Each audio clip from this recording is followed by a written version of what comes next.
Dear friends, I want to wish you a Shabbat Shalom as we go into the portion of Shalach, a very fundamental portion that talks about the story of the spies, where the Jewish people had sent spies to scout out the land, and instead of coming back with a report that we're ready to conquer the land and take it as God had promised to us, they came back with a negative report, and the Jewish people started to complain, not believing they'll be able to go into the land, and they may die in the desert, and God punished them, and we stayed in the desert for 40 years. But what's very interesting is that we find in the same portion that we bring a story that happened right after, immediately after, where a fellow started to gather wood on Shabbat, something you're not allowed to do on Shabbat, and he was witnessed by several people who warned him this is desecration of Shabbat, and he did it anyways, and he was brought in for judgment until he got the judgment and the punishment that you get for desecrating the Shabbat. Now we're told that this fellow who desecrated the Shabbat, so early on in the desert, when there's no pressures of any sort for making a living, for other external issues that we deal with, the Jews were taken care of and pampered. We were on a 5-star resort.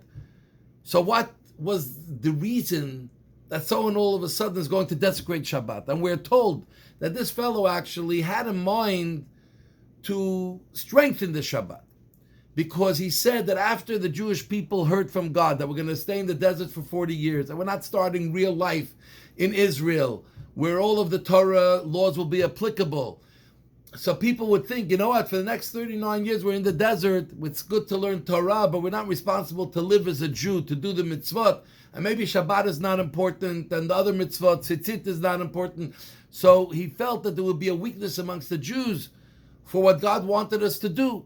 So he went and self-sacrificed and desecrated the Shabbat, so people should see that you will be punished if you desecrate the Shabbat. Shabbat still applies, and tzitzit, the other portion that we read within this portion about wearing tzitzit, also applies even though we didn't go into the land of Israel. Now the question is, what kind of thinking is this, that just because we didn't go into Israel, all of a sudden mitzvot don't apply? And the truth is, we can relate to it very much. Many people feel that when the Jewish people all live together, homogeneously, in our own country, in our own land, for us to keep the commandments, for us to live as Jews, for us to educate our children in the Jewish way is easy, is doable, it actually makes sense. But once we live in the diaspora, or we live outside of Israel, in a place that doesn't seem like our true destiny, or we live amongst other people, so there, mitzvot are not so important. It's more important to blend in, more important to be part of the society, do some Jewish things that don't stand out behind your closed doors. But the real push for mitzvot and living fully as a Jew, and especially being first a Jew than something else, may not be so important. That actually may not work.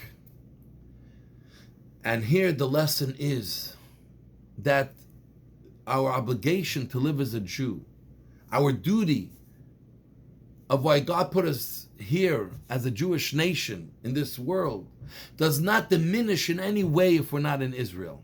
It's very important for Jews to be in Israel. Our dream is Israel. We pray every day that all the Jews should be in Israel with the Jewish kingdom again. But nothing is diminished if we're not in Israel. While we're not in Israel, actually our mission is to, wherever we are, to live fully as a Jew and sort of to raise up the environment around us for Jews and Gentiles alike. And it's not any less of a lesson today than it was then, when the Jews were stuck in the desert for 39 years. Because today, I'm not talking about the latest incidents of anti-Semitism, today people feel very embarrassed to stand out as a Jew, to have tzitzit hanging out from their sides, to on Shabbat, to stop everything they're doing and not to do the activities everyone around them is doing, and running to a birthday party and running to something else, and to shop and to have fun and to go golf. Today, we also have our challenges where we think, we're not really there yet. We're living in a different society. I have to blend in. I have to live like this. When we'll all be in Israel one day together, we'll do Shabbat. I'll put on tefillin every day. I'll eat only kosher, but this doesn't apply today. So we say no. Not only does it apply today, but perhaps today it's even more important, because these are the symbols that will keep us and our children as reminders that we are a Jew, that we belong to a people, we belong to a history, we belong to a mission, we have a destiny. And when we are here, not only we have to do it for ourselves, but here we have to do it for those around us so they see how a Jew behaves. They see how a Jew believes. They see how a Jew is committed. They see how we keep family together. And there's no generation gap, because we believe in the same exact thing as our parents and grandparents, and our children and grandchildren will believe and should believe in the same exact thing. So here it takes on an extra special importance. So I challenge you. In one area that you maybe feel lax, you say, it's not important. Try to strengthen yourself and do that mitzvah. And you will see how effective it will be in your life and those around you. And it will lift you up in a great way. So may God bless you to be successful in that. We love you all. Shabbat Shalom. Candlelighting time in Montreal is 8:20 p.m.